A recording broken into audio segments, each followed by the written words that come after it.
প্রিয় খামারিবৃন্দ, যারা গবাদি পশু লালন পালন করার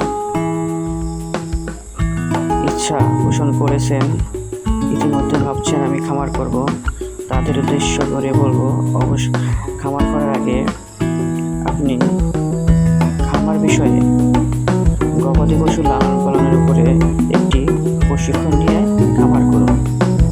আপনারা দেখতে পাচ্ছেন এখানে গবাদি পশু লালন পালনের উপরে একটি প্রশিক্ষণ চলছে। কিভাবে খামার করবেন, কি জাতের গরু কিনবেন, এই বিষয়ে প্রশিক্ষণ দেওয়া হচ্ছে। এই জন্য বলবো, অবশ্যই আপনারা সঠিক পরামর্শ নিয়ে খামার করুন। খামার করে বেকারত্ব দূর করুন, আধুনিক মানের খামার করুন, সঠিকভাবে গবাদি পশু লালন পালন করুন।